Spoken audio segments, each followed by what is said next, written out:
Hi, in this video I'm going to show you how to encode binary values using Base32. Base32 is an encoding similar to Base64 in that it is using printable ASCII letters to encode binary values. But the difference from Base64 is that Base64 uses a letter comprised of 62, uses an alphabet comprised of 64 symbols, and Base32 only has 32. And as a consequence, every Base32 letter can only correspond to 31 to 5 bits at most. And the letters of the standard Base32 alphabet are like follows. So the first, there are the letters A to Z, capital letters A to Z, and they correspond to values 0 to 25, and then 24 corresponds to 2, and then there are all the digits 2 through 7. So if we want to encode a value in binary to at Base32 string, we need to first divide it into groups of 5 bytes, and this is because 5 times 8 is 40, and this also happens to be 8 values that can be encoded using Base32.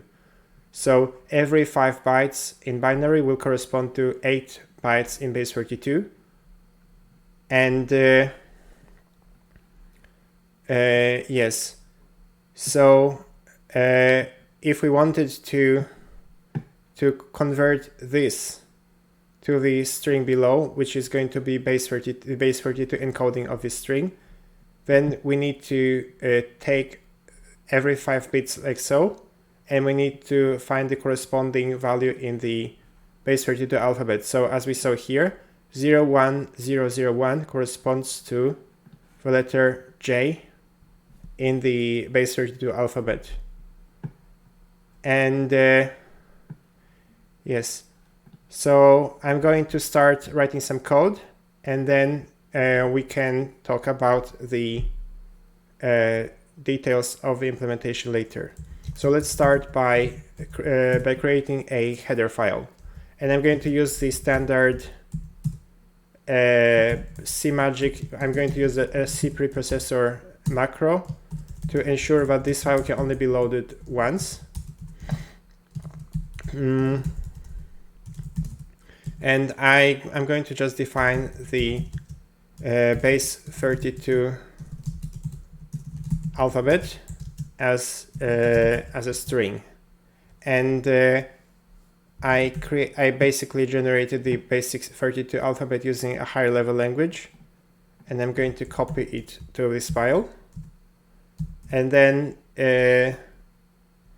we're going to declare a function that I'm going to call Base32 encode, and it's going to take the source string, which is going to be a constant pointer to a char vector. This is going to be a source, and then we're going to take the destination buffer, or maybe this should actually be uint8t, because this is going to be a binary.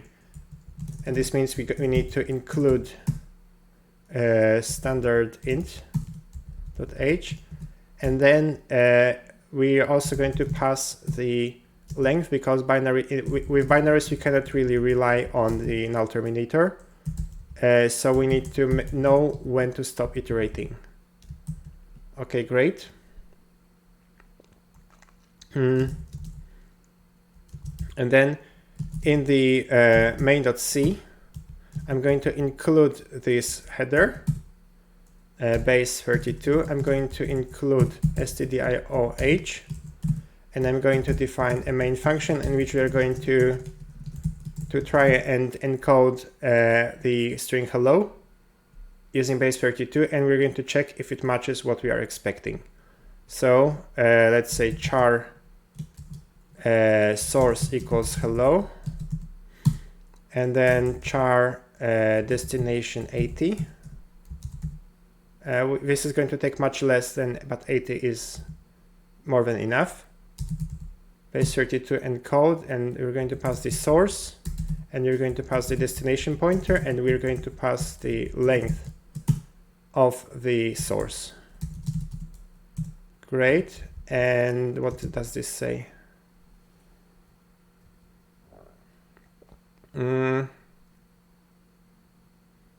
Okay, yeah, we can just say, we can just pretend this is a binary, like so.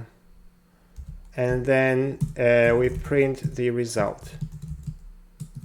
So this is going to be destination, like so. And right now we still will not compile because we have not defined the base32 encode function. So I'm going to do it in base32.c, and in here I'm going to include the header, and if and use the definition of a function. So okay, so for now let's just ignore the fact that the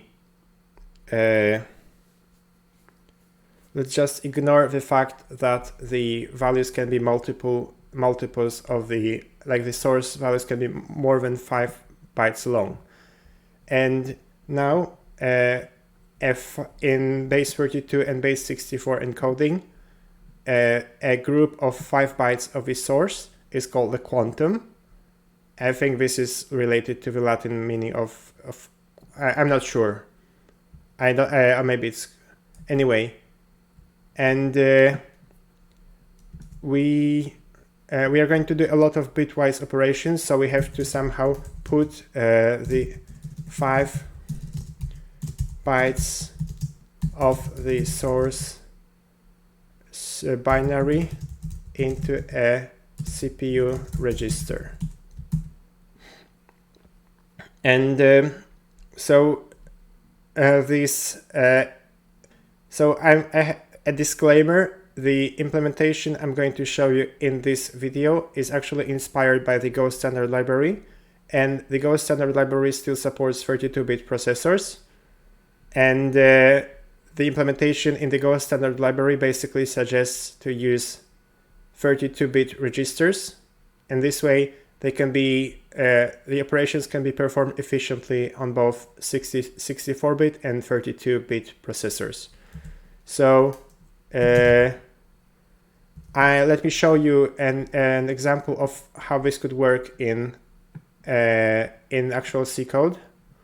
So basically we're going to have our 5-byte binary is going to be, we're going to put it in two 32-bit values, and we're going to call them high and low. This is the high value because this in big endian order, this would correspond to the this is going to be the high 32, like the most significant part of the expression, and this is going to be the least significant part of the expression. And yes, so we're going to put the bytes 1 through 3 in the high register and bytes 1 through 4 to the lower register. And the way this can be done in code is basically kind of like this. We're going to take all of these bytes, and we're going to move them to the correct places in the integer and sum them using the bitwise OR. So let's do it in the code.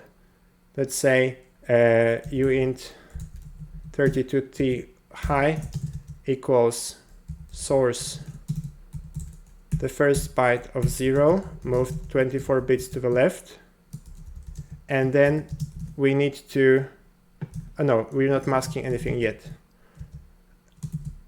Then we take byte number 1, move it 16 bits to the left.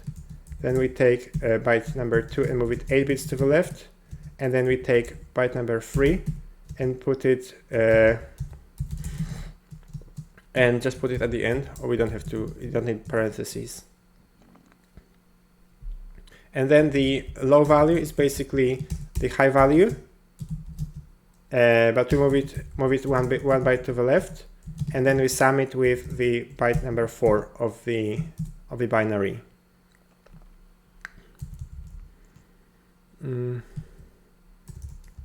Yes, and then then we can operate on these values like so. So we can say that the first byte of a destination is going to be the letter in the alphabet corresponding to the five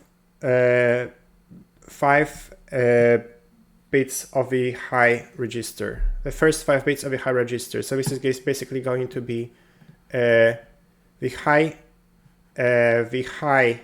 register, and you're going to move it 2, 7, 12, 17, 22, 25, 27 bits to the right, and then we mask it with a binary that will be just ones, 5 ones, and this is going to be this value. So I'm going to say high, move 27 bits to the right, masked with 0B11111, so masked with 5 ones, and there is a shorter way to express it. This is going to be 0x1f. Okay, then destination 0 is going to be the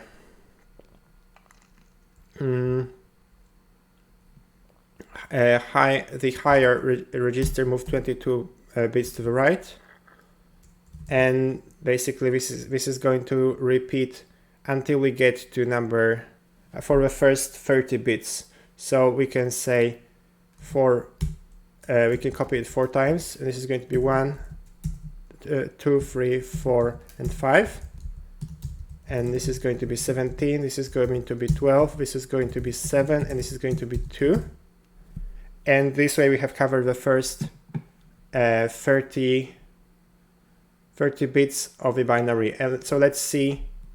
I'm just going to quickly put the null terminator at the end for now, and let's see if this works.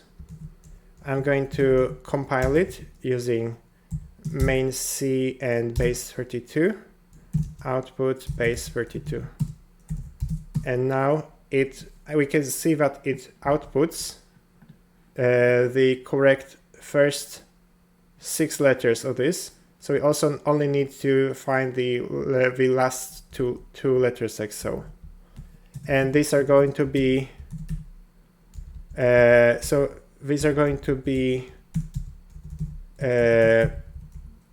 last 10 bits of the lower register. So this is going to be low moved 5 bits to the right and masked with 0x1f, and destination 7 is going to be low, just the last 5 bits of low, and at 8 we can put a null terminator. So now if I recompile it, we also got, we basically this way we correctly encoded a 5-byte quantum as base32, and yeah, so basically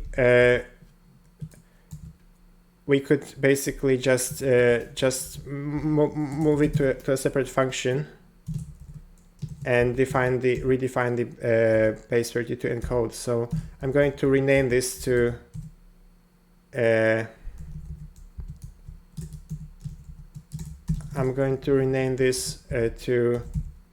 base32 encode quantum, and this is also going to be a void, and we're just going to take source and destination and like so. And in the base32 encoding,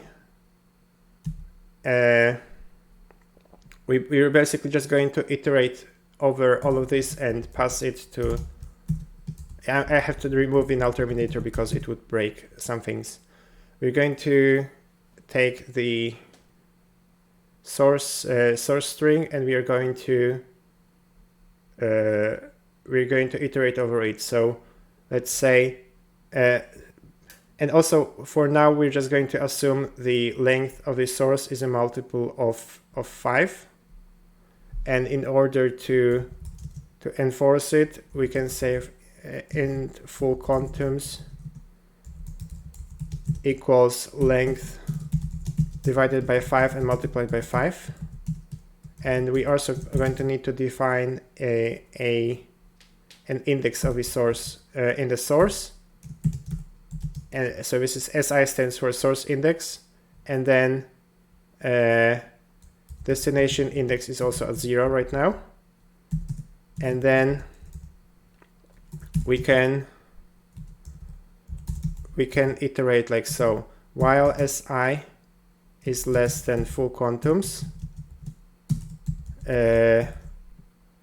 Base32 encode quantum, and we're passing the index to source at source index, and then we're passing an index to destination at destination index, and this is going to be full quantums minus source index, like so.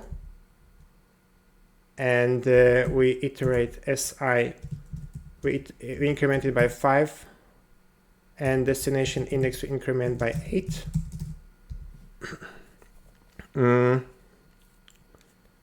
Okay. So now we can try if this works with a longer value. So let's say I'm going to use something that is 10 bytes long. Let's say hello B32, like so. So this is going to be 5 bytes here and 5 bytes here. Let's see if we also get a working variable like so. Okay. So now we got a much longer Base32 encoded string, and let's test in a higher level language if this actually works. And this is a string, and we are getting a correctly encoded Base32 string.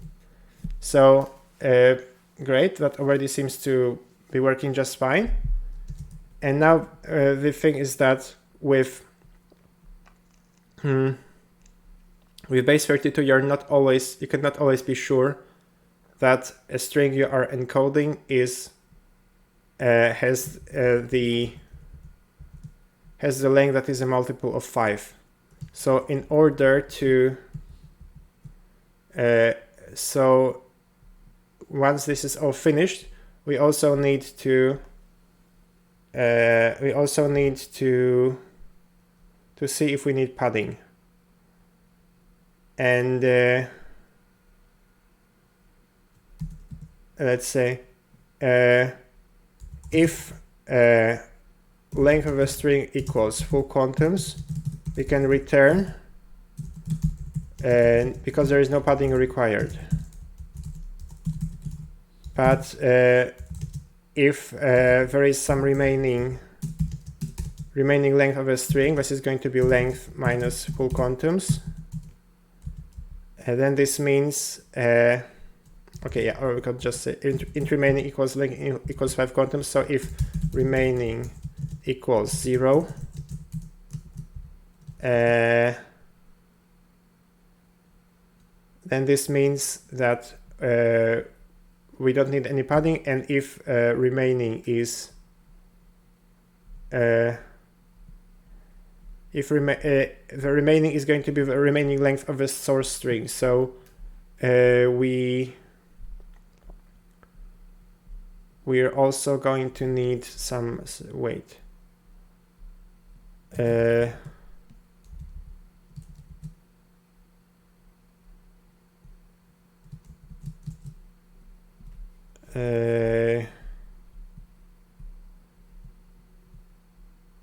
also, yes. So if there is no remaining, we need to add a null terminator at the end of a string. So this is going to be the st at the I equals null terminator. And in our case, we're going to have to encode some more values. So depending on the remaining length, encode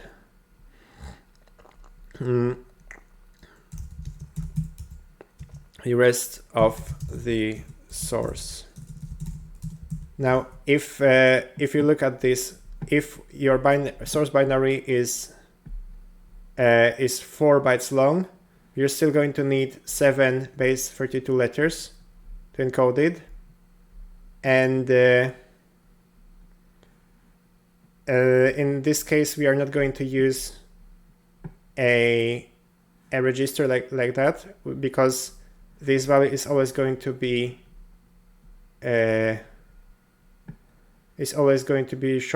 shorter or equal to 32 bits. But we basically need to we're basically going to do something similar to what we did above. So we could say, oh yeah, you know what? We could still say that the register is going to be. No, we cannot do this with the register thing because we do not know how long this is going to be. So if this is 4 bytes long, we are going to have we're going to have to encode the 7th and the 6th and the 5th byte, and then we're going to do the rest for the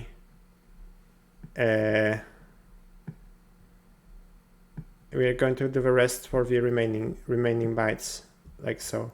So if the source is 4 bytes long, we do the 7th and 6th. If it's 3 bytes long, we do the 5th and 4th.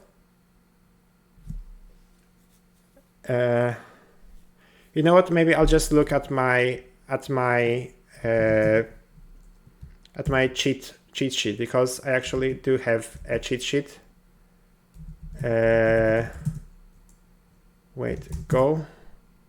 Okay, this is the source code of the Go programming language, and I think this was in Encoding Base32. And let me open this in Emacs. And I'm opening it in Emacs because this the Go source code is using a Go version that does not officially exist yet. So this is going to complain a lot. And in Emacs, I can just disable LSP like so, and then it is not going to complain anymore. So the oh, I see. So the way this is handled is we are going to do something similar to what we did in the. We are also going to use a register integer. So let's say our uint32t value equals 0, and then we switch on the remaining length of the source string. If it is 4, then we say that the value is we add the source the 4th byte of the source code. So this is going to be source at source index +3, and then what do we encode? We encode the 7th, the 7th and 6th byte or remaining section of the source code. So we are taking the value, we are moving it 3 bytes to the left. Yes, we're taking this value, moving it 3 bits to the left, right? What is this? Okay, 3. oh yes, this value is going to 3 bits to the left. Wait, is it? Yes, this is going to be 3 bits to the left, because we are the 32-bit binary is going to contain these 4 bytes, and if we want the last 2 bits of this of byte number 3, then we can basically just take this, move it 3 bits to the left, and then the last 3 bits are going to be zeros. Okay, great. So destination index plus 6 equals alphabet base 32 alphabet at value moved 3 bits to the left and masked by 0x1f, and then destination like the byte numbers destination byte 5 is going to be value moved 2 bits to the right and masked with 01xf. So we see this part is going to be moved 2 bits to the right, and then in the Go source code it says fall through. Now this is actually the default behavior of switch statements in C, so we do not have to include this fall through, but we could include a comment saying this is going to fall through. And in here, if the length of the remaining part of a string is 3, then we put the byte number 2 moved 8 bits. I don't think we need the parentheses. Okay. The byte number 2 moved 5 bytes to the left, and then we can encode byte number 4, and this is going to be the first bit of this in here. So we move it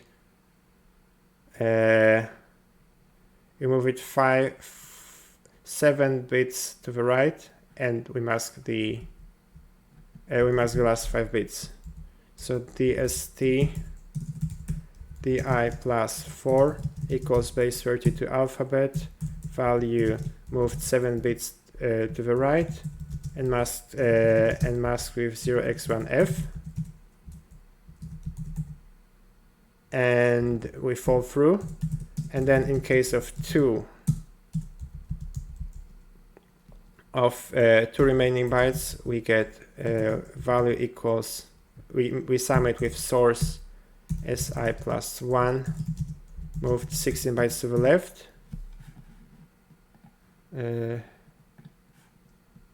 and then destination index plus 3 is going to be base 32 alphabet, and I'm guessing this is going to be moved 12 bits to the right. Yes. So then afterwards we just follow the original procedure like we did earlier. So this is going to be value moved 12 bits to the right and summed with 0x1f, and with 2 bytes we can actually encode 2, like so. This is going to be 17, and great. And in case of 1 byte remaining, we can say that the value equals source at source index plus 0. I know this is equal, and this is moved 42 bits to the right, and then the destination at this di plus 1 equals base 32 alphabet value moved 22 bits to the right masked with 0x1f, and then destination is going to be the destination di plus 0 is going to equal to base 32 alphabet value moved 27 bits to the right masked with 0x1f. Okay, now then we're going to need to do some padding, but I'm going to do it later.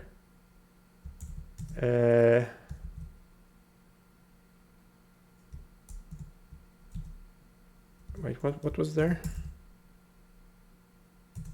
Okay, yeah. CC, main C, base32 C, or main base32. And now, okay. What if in main we did something that's not a multiple of 10, of 5? So let's say this is going to be, if I say base32, hello base32, then this is 5, 1, 2, 3, 4, 5. This is going to be 13 bytes long. So if I do it like this, we are getting 16 plus 5. We're going to getting 21 bytes of output. And if I pass this to actual base32 decoder, yeah, so this is telling me that the padding is invalid. So I'm just quickly going to add some padding. So yes. So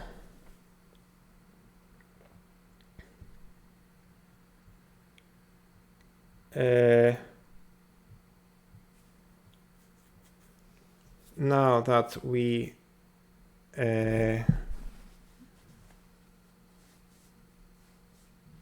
okay, now we can say that the destination index equals with destination index equals, wait, what?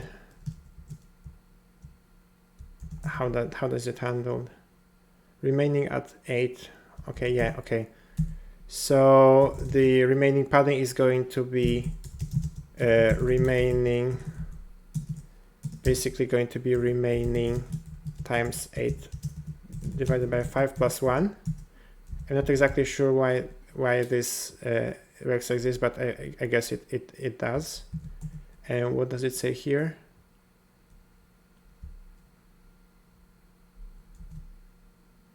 Okay, why? Npad.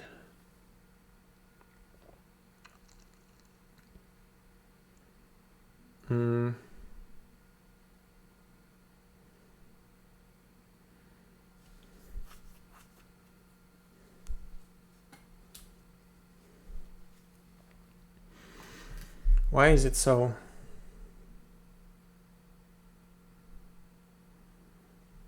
Remaining times 8.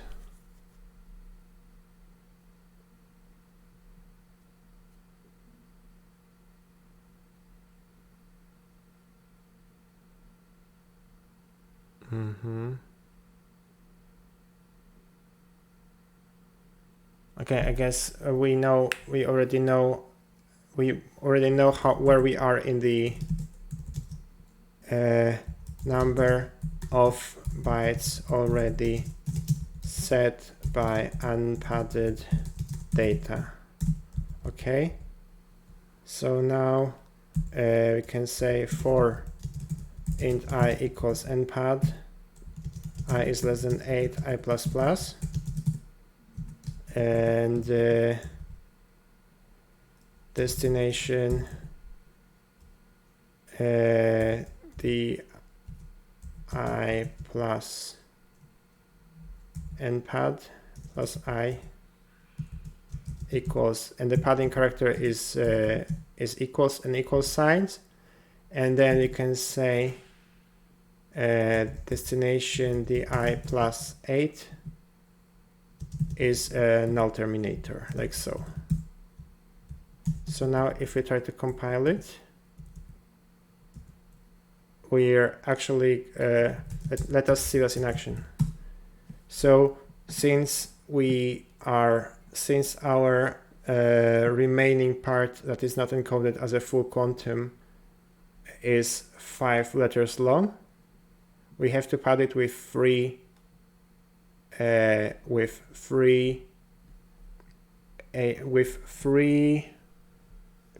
equal signs, and these equal signs are this was five letters of the Base32 alphabet, and then we pad them with 3 equal signs. And this way it can be decoded by the actual Base32 command that I have included in the system. And if we check where this comes from GNU core utils. And I actually wanted to use something that's not encumbered by the GPL license because I may want to use this decoding code in maybe like a commercial project that I do not want to open source. And this way, by writing it from scratch, I can actually have a version not encumbered by GPL. Okay, so this is it. We're correctly encoding the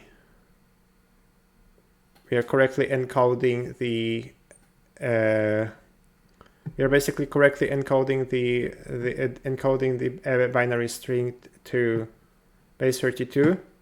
And in the next video, I also want to cover decoding Base32 encoded strings into binaries.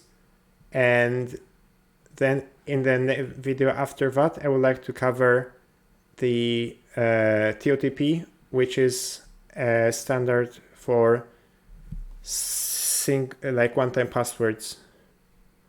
And yep, I know this video was quite nerdy, but if you have enjoyed it, please like and subscribe. And if you did not enjoy it, please tell me why I'm wrong. I love learning things. And thank you for watching, and see you in the next one.